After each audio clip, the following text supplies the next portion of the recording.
Hi there.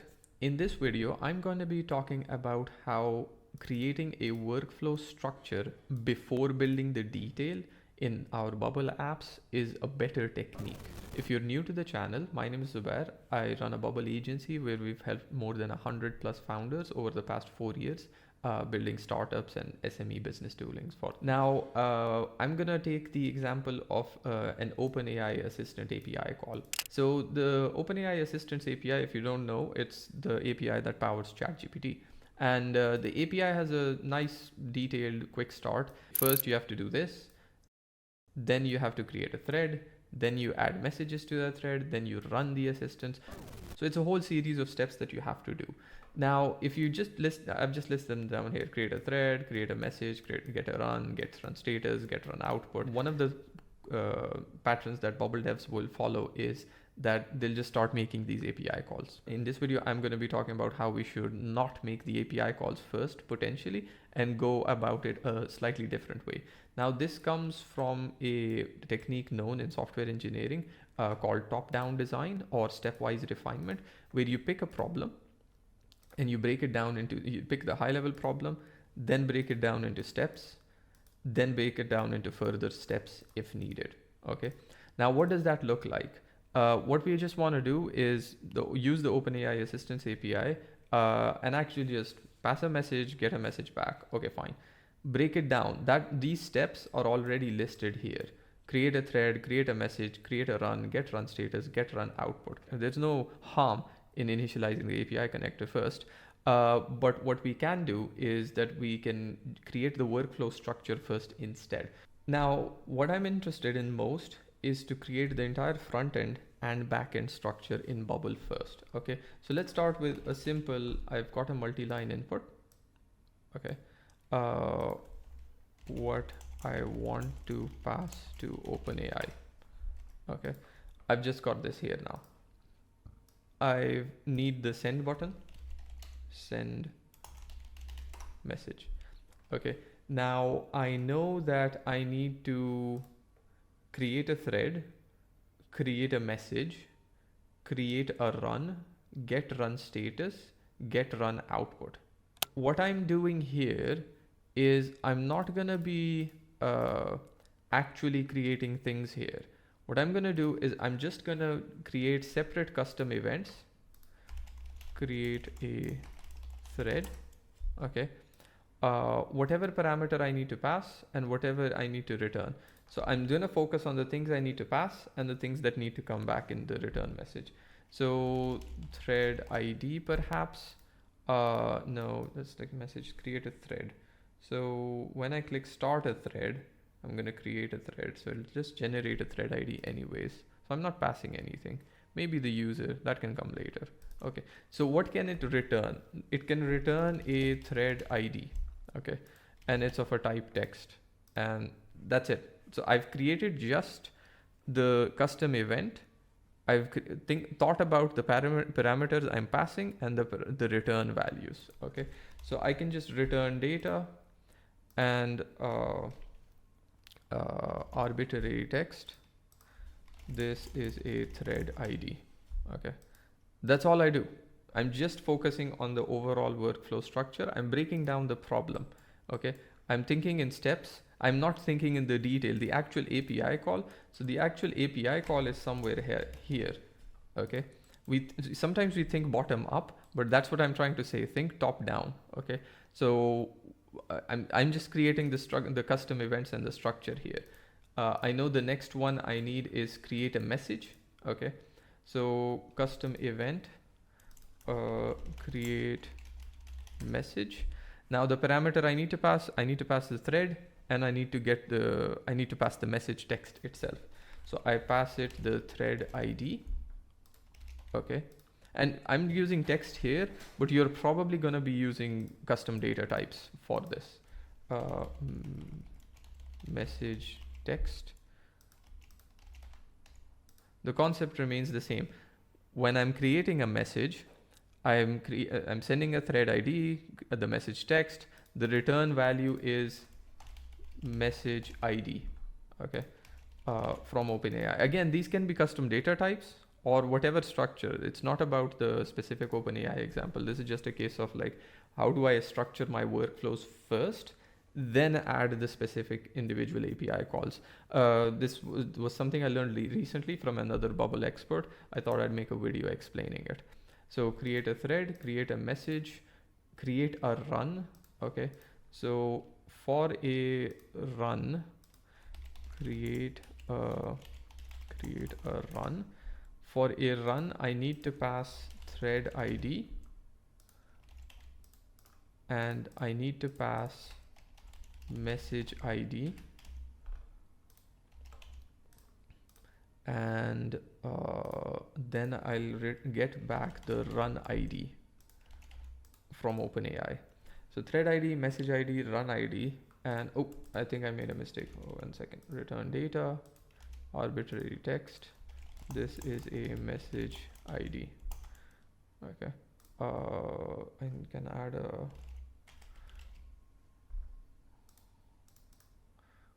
generate random string. Okay. This is a thread ID. Okay. And then create a run. Thread ID, message ID, run ID. So return data, arbitrary text. This is a run ID. And okay. I can also sprinkle alerts in here, which helps me understand the flow overall. But create thread, create run message, create a run, get run status, and get run output. Okay, so similar structure. Okay, custom event, get run status. I need to pass the run ID, text, and it will return the run underscore status. This could potentially be an option set, but did I run ID, text. Okay, run ID and run status, return data, arbitrary text, success. That's the run status. And then we do get run output. Okay, so then we are doing get run output. What parameter are we passing, and what are we getting back? Oops, I understand my mistake. I'm not clicking the add button. Maybe this could be a run output. Again, inside and what database tables we're passing, I'm just using text as an example. Okay, so get run output, return data, arbitrary text. This is a run output. Okay, so now I've got just my structure. So I haven't made any I haven't integrated. I haven't opened the API connector. I haven't actually made API calls. I'm just planning my entire end-to-end structure. And keep in mind, all of this can be done in the backend as well. I'm just using front end as an example, but you can make custom events in the backend. Same parameter, pass a parameter, return value, pass a parameter, return value. These can be text or these can be custom data types. That depends on the exact logic that you're trying to map here. Now, I want to run this whole sequence. Okay, so what happens if I actually run the whole sequence? Send a message. Okay, so I'm gonna call trigger custom event. I'm gonna create a run. No, what was it? Yeah, create a thread first. Okay, so I'm creating a thread first. Then I'm creating a message. Okay, and the thread ID is what I got from the previous one. The message text is what I have in the multi-line input value. Okay, that's the message I passed. Then after that, I'm gonna trigger a run, create a run where I pass the message ID and the thread ID and the message ID. Then I pass the get run status, result of step 4. This is the get run status. Now here is where it gets interesting. Now I don't this is not a sequential step. For get run status, I have to poll. Okay. This is where this type of approach helps a lot more, where you're planning ahead of time a little bit, rather than the workflow for get run status is not like this. It's a loop and polling is needed. So because loops and polling are needed, we can't use this mechanism. We need to think of a different mechanism. If I'm in the front end, it's different. If I'm in the back end, it's different. And in the Bubble conference recently in October 2024, when this is being recorded, loops are coming soon in the workflow, like normal stuff as well. So that'll be good as well. We are in the front end. So I'm gonna create a little state where I am, ideally I wanted this whole structure in the back end, but that's okay. Getting status, yes, no, create, and the default is no.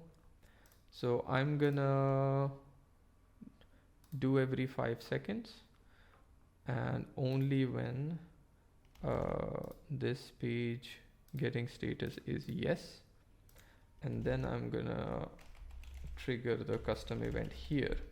Trigger custom event, get run status. See, now I need to know that I need to save my run ID in the page or in the database table if I'm in the backend somewhere as well. This is the type of stuff where it's easier if you can kind of plan selected run ID text. Okay. So I need to get my run ID first, and yeah, so get run status needs to stop this from working as well. Getting status becomes no once you have a yeah, so this is a successful status. Now after this, we were doing the get run output, right? I need to get yeah, so I need to get run output here. Selected run ID, but only when result of step 1 status is success. Create thread, create message, create run, get run status. Nope, not getting run status. We're doing a set state here where we're placing the run ID and getting status, marking it as yes. Then it will work there. Thread, message, run. 5 seconds later, get run status, get run output. Now we've created just a recap. What are we trying to do? If I had gone into the API connector, which would have been fine, a single API call, that's fine. But it's hard for me to kind of like, okay, I need to make this, then I need to make this, then I need to make this. And then I realized looking back, like, okay, I shuffle things around and shuffle the workflow order around afterwards, which makes it tedious and tricky. So the technique I'm trying to explain is top-down or stepwise refinement, whatever you want to call it. I'm just calling it in simple terms, creating a workflow structure before building the detail. Okay. It's if from a code background, it's like making the function calls first and just writing printf statements. It's the same concept. But now what I have is, now I can go into each custom event. And I can make API calls. Okay. And I can connect the right return data. And maybe I miss a parameter. Maybe I missed a parameter, maybe a custom data type or something. If I plan the database a bit upfront ahead of time, I can pass thread, create things and create messages. I can move the exact whole same thing to the backend. I can add error handling more easily relatively. If I've got the functions I'm passing and functions I'm returning, I can add if-else checks relatively easily. So this is just planning the structure first and then building the detail.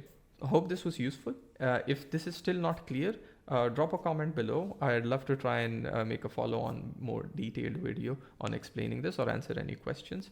And if you found this useful, please do subscribe to the channel and like the video. Thanks. Bye.